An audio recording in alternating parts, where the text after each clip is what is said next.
बोलिए श्री सद्गुरु महाराज जी की जय, सच्चे दरबार की जय, उमापति महादेव की जय, श्री कृष्ण बलदेव की जय। प्रिय भगवत प्रेमियों, आज फिर आपका सत्संग विचारों में आपका हार्दिक स्वागत है। प्रभु की कृपा से आज फिर सत्संग विचारों को लेकर के हम आपके मध्य उपस्थित हुए हैं और आशा है, उम्मीद है कि आप सभी सत्संग विचारों को सुन करके अपने जीवन में उसे धारण करेंगे, जीवन में लागू करेंगे, जिससे आपके जीवन कल्याण की ओर अग्रसर हो, जीवन का उत्कर्ष हो, जीवन का उत्थान हो। भाइयों बहनों, प्रभु की रहमत है, प्रभु की कृपा है, हमें जीवन मिला। मानव जीवन मिलने के बाद प्रभु ने बड़ी कृपा की, दया की। हम माता के गर्भ में उल्टे लटके होते हैं और उल्टा लटक करके हम प्रभु के चरणों का ध्यान करते हैं, प्रार्थना करते हैं कि हे परमात्मा, मुझे बाहर निकाल, इस गर्भ अग्नि से मुझे बाहर निकाल। मैं और वादा हमने किया कि मैं बाहर निकलूंगा, आपकी बंदगी करूंगा, आपका भजन करूंगा, आपका पूजन यजन करूंगा, आपके भक्ति की राह पे मैं बढ़ूंगा। लेकिन भाइयों बहनों, जीव जिस समय ये प्रार्थना करता है, खूब प्रार्थना करता है, भगवान उसकी प्रार्थना को स्वीकार करता है और 9 मास के बाद ये जीव शरीर को धारण कर माता के गर्भ अग्नि से बाहर आता है। और जैसे अग्नि से बाहर आया, गर्भ अग्नि से बाहर आने के बाद ये प्रभु को विस्मृत कर देता है, भूल जाता है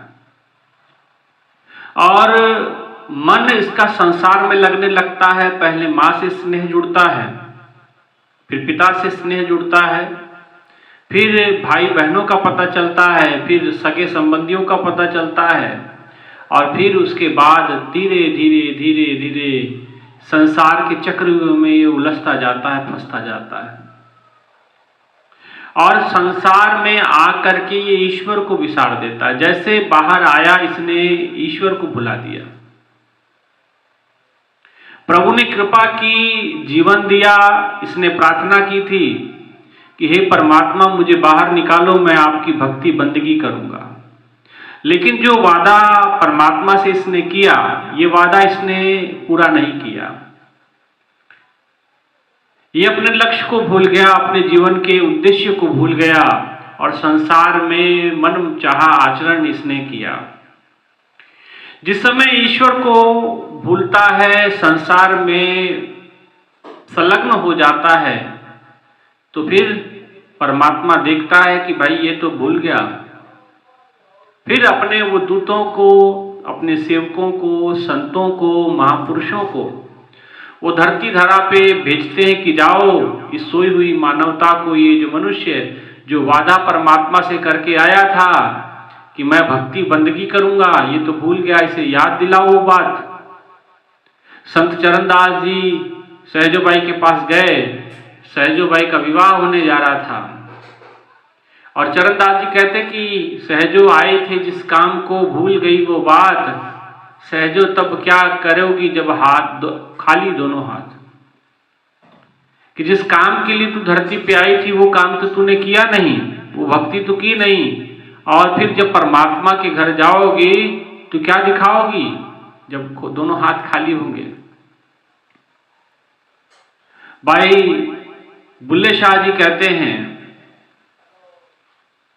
बुल्ले शाह जी ने कहा कि दहेज बिहुनी जाओगी, किसी को ना भाओगी।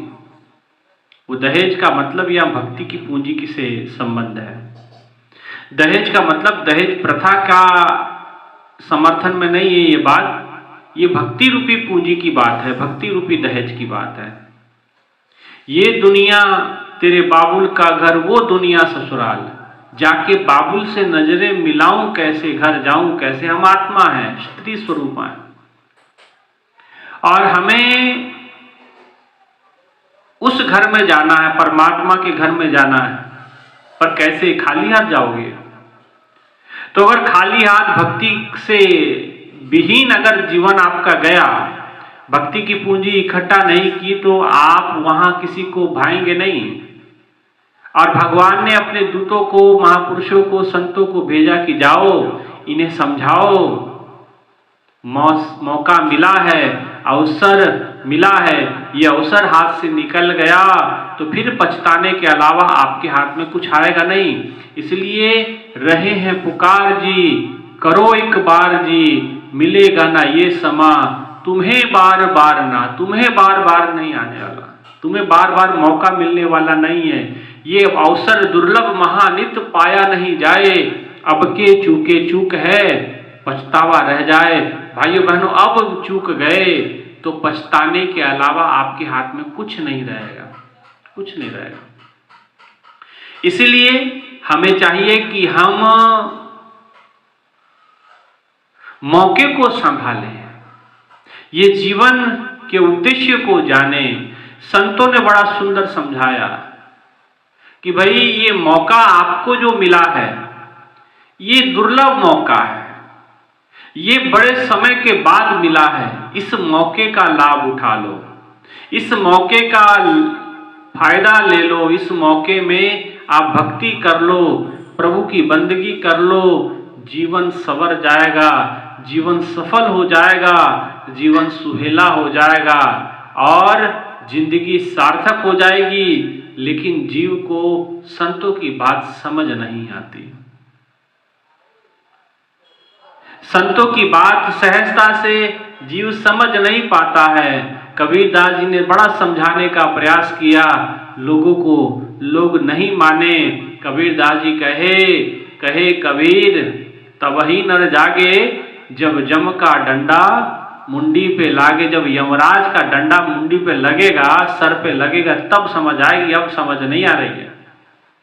अभी किसी को भक्ति के संदर्भ में कहे, ईश्वर की जागृति के संदर्भ में करे, समय नहीं है, मौका नहीं है, टाइम नहीं है हमारे पास, खेती का काम चल रहा, शादी ब्याह हो रहा है, कभी कोई प्रोग्राम हो रहा है, कहीं कोई प्रोग्राम हो रहा है, मौका नहीं मिल रहा है।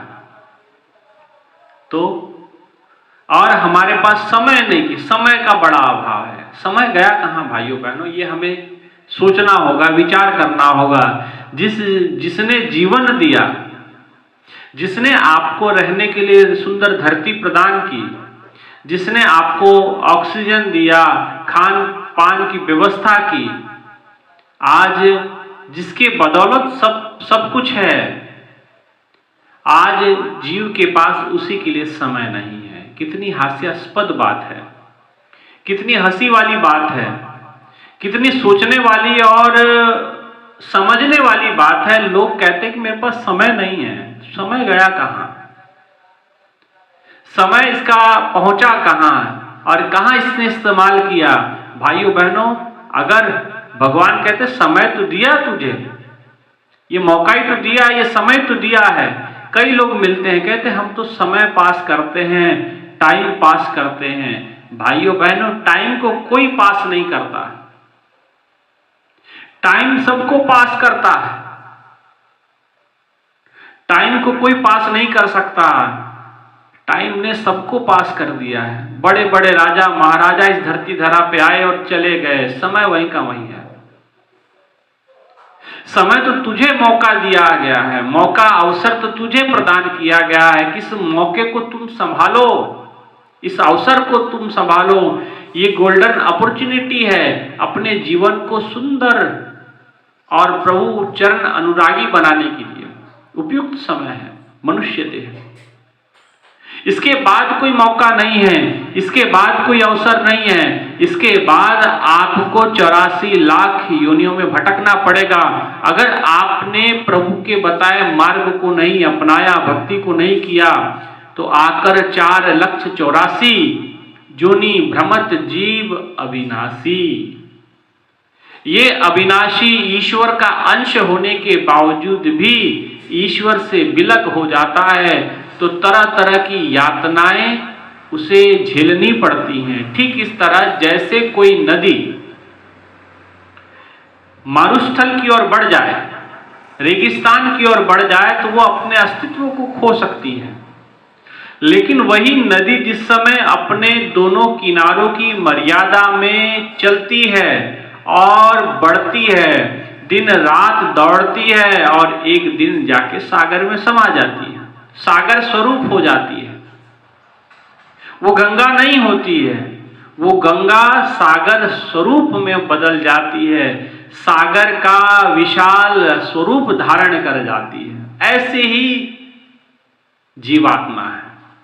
अगर आप भक्ति की मर्यादा में रहते हैं, भक्ति करते हैं, भक्ति के अनुसार आप अपने जीवन में आचरण व्यवहार और आप भक्ति करते हुए जीवन व्यतीत करते हैं, तो आपका जीवन भी जैसे मां गंगा सागर में समा के सागर स्वरूप हो गई, वैसे आप भी जीव परमात्मा में समा के परमात्मा स्वरूप हो जाता है।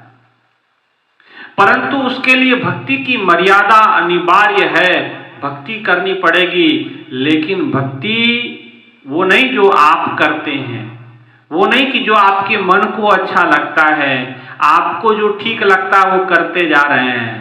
भाइयों बहनों, वो भक्ति नहीं होती। भक्ति कहते हैं जहां भगवान के साथ मिलाप हो जाए, जहां ईश्वर के साथ हम जुड़ जाएं, ईश्वर का साक्षात्कार करें। ऐसे जैसे मीरा ने कन्हैया जी का किया, जैसे विवेकानंद जी ने भगवान के साथ दर्शन किए, जैसे भगवान नरसिंह और प्रहलाद जी आपस में बात करते हैं, ऐसे जब तक आप हम भगवान से मिलते नहीं हैं तब तक भक्ति का प्रगटीकरण नहीं होता है। और इसीलिए कहा, जाने बिन न होए प्रतीति, बिन प्रतीति न होए प्रीति, और बिन प्रीति नहीं भक्ति दृढ़ाई, जो खगपति जल की चिकनाई। जानने के बिना आपकी प्रतीति प्रत्यक्ष नहीं होगा। जब तक आप देखेंगे नहीं, बिन देखे बिन अर्श पर्श के नाम लिए क्या होए, धन धन कहे जो धनी हुए तो निर्धन रहे ना कोई। बड़ा सुंदर संतों ने कहा कि धन धन कह देने से जीवन सफल नहीं होगा, धन धन कह देने से आप धनिक नहीं बन जाएंगे, धन धन कह देने से तो आप अमीर नहीं हो जाएंगे। धन की प्राप्ति करनी पड़ेगी, तब आप धनिक होंगे, तब आप धनवान बनेंगे। धन धन कहे, अगर सभी धनवान हो जाते तो धरती पे निर्धन कोई नहीं रहता। बिन अर्श पर्श नाम लिए क्या होए, बिना साक्षात्कार के परमात्मा का कोई भी नाम आप जपते रहिए, राम राम करते रहिए, कन्हैया कन्हैया करते रहिए, शिवजी शिवजी करते रहिए, माँ का नाम जपते रहिए, ओम भगवते वासुदेवाय नमः करते रहिए, दुर्गा माँ का नाम जपिए, काली जी का जपिए, आप किसी भी भगवान के नाम को जपते रहिए। लेकिन उन्होंने क्या कहा, बिन देखे बिन अर्श पर्श के नाम लिए क्या हुए। बिना देखे आपका नाम लेने से कोई कुछ होने वाला नहीं। यही बात गोस्वामी जी कहते, जाने बिना होए प्रतीति, कि बिना जाने प्रतीति नहीं होगी, प्रत्यक्ष नहीं होगा काम, और बिन प्रतीति न होए प्रीति, और जब तक प्रत्यक्ष नहीं होंगे प्रेम प्रकट नहीं होगा, और प्रेम प्रकट नहीं होगा, बिन प्रतीति न होए प्रीति, और बिन प्रीति नहीं भक्ति दृढ़ाई। और जब प्रेम नहीं है तो भक्ति में कोई वजन भी नहीं है। प्रेम ही तो आपकी भक्ति में वजन भरता है, प्रेम ही तो आपके भक्ति के अंदर भाव भरता है, प्रेम ही तो आपके भक्ति के अंदर जो सबसे पावरफुल चीज होती है, सबसे पावरफुल भक्ति के अंदर जो आकर्षण पैदा करने वाली शक्ति होती है, वो प्रेम ही तो होती है, जिसके कारण भगवान खींचे चले आते हैं, भगवान दौड़े चले आते हैं। भगवान प्रहलाद का प्रेम ही तो था, उसके भक्ति में वो प्रेम रूपी वजन था। और जैसे उसने प्रेम से पुकारा, भगवान नरसिंह रूप में प्रकट हुए, खंबा फाड़ के प्रकट भई अम्बा, प्रकट हो गए खंबा फाड़ करके। ये प्रेम ही तो था, उसकी सुदामा की भक्ति में वो प्रेम था। जो भगवान अपने सिंहासन को छोड़ के नंगे पांव दौड़ते हुए द्वारका की नगरी में घूमते हुए दौड़ रहे हैं, और पूछ रहे हैं सबसे, सुदामा को देखे हो, सुदामा को देखो, पीछे दौड़ते हुए जा रहे हैं। दूरों देख दंडोत कर छोड़ सिंहासन हर जी आए। दूर से देखा कि अपना सिंहासन छोड़ के हरि जी मतलब भगवान जी, कन्हैया जी, ये क्यों दौड़ के आसन से भाग करके क्यों गए, उठ करके क्यों गए? चप्पल भी नहीं पहनी, पादुकाएं भी नहीं पहनी, ऐसे नंगे पांव पागलों की तरह भागते हुए जा रहे हैं। ये सुदामा की भक्ति का प्रभाव है। सुदामा की भक्ति में जो प्रेम था, ये उसका प्रभाव था। तो कहते जाने बिना होए प्रतीति। तो जब तक जानेंगे नहीं, प्रत्यक्ष नहीं होगा, और प्रत्यक्ष नहीं होगा तो प्रेम नहीं होगा। जैसे इसको समझने का एक प्रयास करें आप।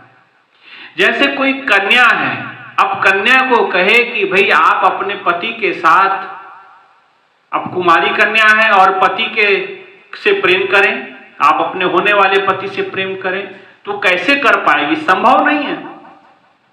वो कहेगी कि प्रत्यक्ष तो करो, पहले उसे सामने तो लाओ। नहीं, सामने कम से कम ये तो बताओ कौन है, फोटो तो दिखाओ। और फिर जब उनका मिलन हो जाता है, विवाह के गठबंधन में वो बंध जाते हैं और विवाह में प्रत्यक्ष हो जाते हैं कि ये मेरा पति है, फिर उसे बताना नहीं होता कि आपको प्रेम करना इससे है। वो ऑटोमेटिक वो हृदय में भाव तरंगे प्रकट होने लगती हैं। लेकिन कब? जब पति प्रत्यक्ष हो गया, सामने आ गया, मिलन हो गया, गठबंधन हो गया। इसी प्रकार से पहले आपका परमात्मा के साथ गठबंधन तो हो, आपका परमात्मा के साथ प्रत्यक्षीकरण तो हो। जब तक ईश्वर से प्रत्यक्ष नहीं होंगे, जाने बिन ना होए प्रतीति और बिन प्रतीति न होए प्रीति। और जब तक देखेंगे नहीं, बिन देखे बिन अर्श पर सके, नाम लिए क्या होगा? जो मैं बता रहा था कि नाम लेने से कुछ होगा नहीं। आप जितना कुछ मर्जी करिए। महापुरुषों ने कहा कि मैंने बहुत कुछ किया, गुरुओं ने कहा कि मैं बहुत जब तक मैंने बहुत किया, पूजा संजम नेम व्रत ये सब गुड़ियन का सा खेल। संतों ने कहा ये तो गुड़ियों का, बच्चे बच्चियों का खेल है जो आप खेल रहे हैं। आपके मन को अच्छा लगता है कन्हैया जी को भोग लगाना, आप लगा रहे हैं। आपको अच्छा लगता है माँ दुर्गा की पूजा करना, आप उनकी पूजा जी करते हैं। आपको अच्छा लगता है कि भगवान राम जी की पूजा करें, आप वो करते हैं। तो ये आपका मन आपके साथ खेल रहा है। अभी आपका आत्मा से संबंध बना नहीं है, अभी आपका ईश्वर से प्रत्यक्ष नहीं हो पाए हैं आप। इसी के लिए प्रत्यक्ष जब तक होंगे नहीं, तब तक उसके अंदर वो भाव, वो प्रेम प्रकट नहीं होगा। और जब प्रेम नहीं प्रकट होता है तो बिना प्रेम की भक्ति है वैसे जो खगपति जल की चिकनाई। गोस्वामी जी ने कहा बिन जाने जाने बिना होए प्रतीति और बिन प्रतीति न होए प्रीति। की जाने बिना प्रेम नहीं होगा और प्रेम बिना भक्ति नहीं होगी और बिन प्रतीति न होए भक्ति। अब बिन प्रतीति न होए प्रीति और बिन प्रतीति न होए, अब भक्ति आपकी प्रेम के बिना भक्ति नहीं हो सकती। अब और बिन प्रतीति जो भक्ति आपने की, बिना प्रेम की जो भक्ति आपने की, जो खगपति जल की चिकनाई माने जल और तेल, दोनों का आपस में कोई संबंध नहीं है, आपस में कोई रिलेशन नहीं है, कोई कोऑपरेशन नहीं है। आप पानी में तेल मिलाइए, तेल में पानी मिलाइए, दोनों को एक लोटे में लीजिए, चाहे एक बड़े पात्र में लीजिए, एक से दूसरे में डालिए, दूसरे से तीसरे में डालिए, या उसके अंदर एक लकड़ी लेकर के गोल गोल घुमाइए, ऐसा लगेगा कि पानी और तेल मिल गया। जब पानी खड़ा हुआ, स्थिर हुआ, तेल अलग, पानी अलग। यही है। इसीलिए आज जो लोग दुनिया में भक्ति तो कर रहे हैं लेकिन प्रेम नहीं है कहीं। और जिन प्रेम कियो ते नहीं प्रभ पायो, ये भी कहा गया कि जिनके भक्ति में प्रेम रहा उनको प्रभु को पा लिया उन लोगों ने। लेकिन जिनके पास प्रेम रूपी धन नहीं रहा, भक्ति के अंदर वो प्रेम नहीं रहा, भक्ति तो करते हैं, कोई माँ की करता, कोई कन्हैया जी की, कोई राम जी की, कोई किसी की, कोई किसी की, भक्ति करे सब लोग संतो मनमुख थाई ना पाई, पूजा करी पर विधि नहीं जानी अधिक अधिक मल्लाई। पूजा तो की पर विधि नहीं जानी, वो तरीका नहीं समझा, वो प्रेम प्रकट नहीं हुआ। और जब वो प्रेम प्रकट नहीं हुआ तो भक्ति में वजन नहीं रहा, भक्ति सिर्फ फॉर्मेलिटी रही, फॉर्मेलिटी रही। इसलिए भाइयों बहनों, जब तक देखेंगे नहीं, प्रत्यक्ष नहीं होंगे, प्रतीति प्रेम होने वाला नहीं। और प्रेम जब हो गया तो फिर आपको परमात्मा से कोई अलग नहीं कर सकता है, आपको कोई जुदा नहीं कर सकता है, आपको कोई अलग नहीं कर सकता है उनसे। इसीलिए अपनी भक्ति में प्रेम प्रकट करना है। लेकिन भाइयों बहनों, ये इतना सहज काम भी नहीं है, इतना सरल काम भी नहीं है। बोल देना आसान है, समझा देना आसान है, लेकिन इसकी प्रत्यक्ष अनुभूति ये सबसे कठिन काम है। और जिनको हो जाती है वो जगत से निराले हो जाया करते हैं, वो संसार से वो दूर से ही नजर आने लग जाते हैं, वो दूर से ही उनकी पहचान, उनकी खुशबू, परमात्मा उसकी ओर आकर्षित होकर के चलता है। फिर उन ऐसे भक्तों में और परमात्मा में फर्क नहीं होता है, वो एक ही स्वरूप हो जाते हैं, है ना। इसलिए भाइयों बहनों, पहले तो जाने ऐसे संत सतगुरु की शरण में जा करके उसका प्रत्यक्ष हो। लेकिन लोग कहते नहीं नहीं, हमारे पास समय कहाँ, हम तो समय पास कर रहे हैं। कई लोग ऐसे भी महामानव मिलते हैं, कहते कि भाई हमारे पास तो समय नहीं है। और कई मिलते हैं तो कहते कि हम तो टाइम पास कर रहे हैं। जीवन क्या टाइम पास करना है? टाइम पास कोई नहीं कर सकता, ये गलत कहावत है। टाइम सबको पास कर देता है। हम कहते हैं ना, कोई व्यक्ति पासे सवे बोलते हैं ना, कोई मर जाता तो कहते हैं ना ये पास हो गया, है ना। पासे सवे ऐसे करके हेडलाइन चलती है, आपने न्यूज में देखी होगी। कोई एक्टर मर गया तो उसके कहते हैं फलाना एक्टर पासे सवे। क्यों? कि भाई वो पास हो गया, आगे निकल गया, वो आगे, भगवान ने, समय ने उसको आगे निकाल दिया। भगवान समय को कोई पास नहीं कर पाया, समय ने सबको पास कर दिया। टाइम को कोई पास नहीं करता, समय सबको पास करता है। टाइम सबको आगे निकालता, चल तू निकल, अब तेरा समय पूरा हुआ, भाग यहाँ से, जा। जो मौका तुझे मिला था, तुझे अवसर मिला था, परमात्मा ने कृपा की थी, करुणा कर देत नर देही, देत ईश बिन देत सुनेही। अपने सुनेह के कारण, अपने प्रेम के कारण तुझे उसने कृपा की, तुझे सुनहरा अवसर दिया, मौका दिया, गोल्डन अपॉर्चुनिटी दी कि आप इस शरीर को धारण करें और भक्ति प्रेम रस को प्राप्त करके अपने जीवन को सुंदर सुहेला बनाए। लेकिन नहीं किया तूने समय पास किया, और समय पास किया, अब तेरा समय ऐसा आ गया है।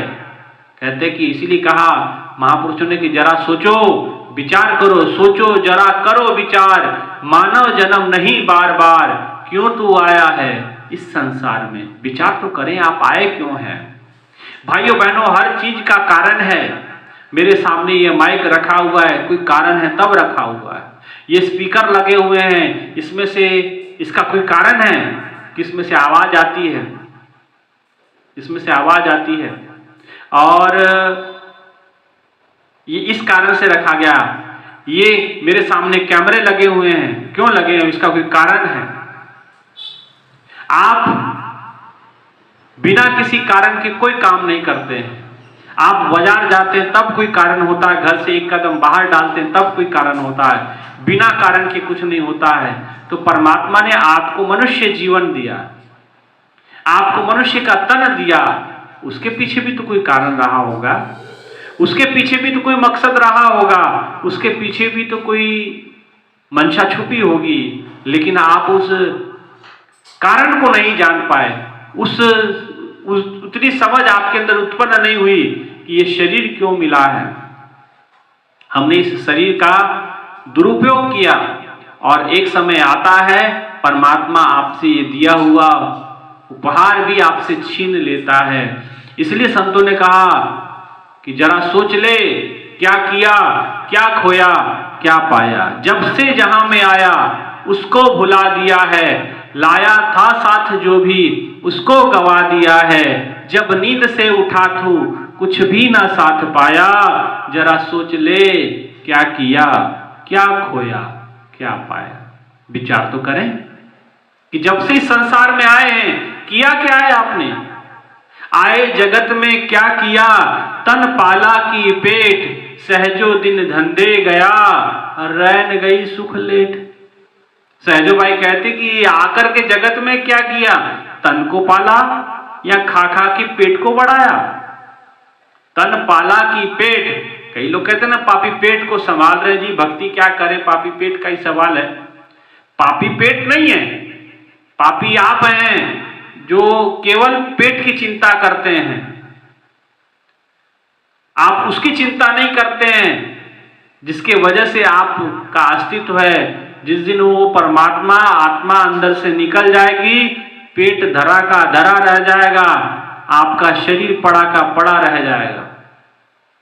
आप उस शक्ति को क्यों नहीं जानने का प्रयास करते जिससे सब कुछ कंट्रोल होता है।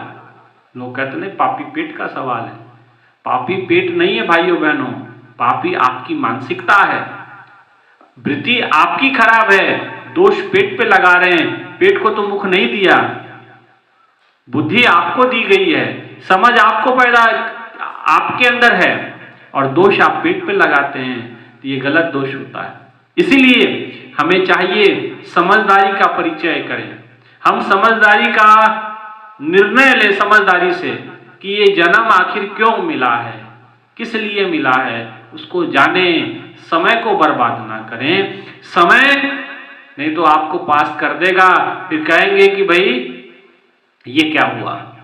इसलिए महापुरुषों ने जो बात कही कि अब विचार करने का मौका है, ये सोचने का मौका है कि आप के इस जीवन के पीछे मकसद क्या है। क्योंकि समय उड़ता जा रहा है, कुछ समय आपके पास शेष है, मौका मिला है, उस परमात्मा की बंदगी कर लें। नहीं तो फिर ये सोचते रह जाएंगे क्या किया, क्या खोया, क्या पाया, और अंत में आपको यही समझ में आएगा कि सब कुछ खोया आपने, पाया कुछ नहीं।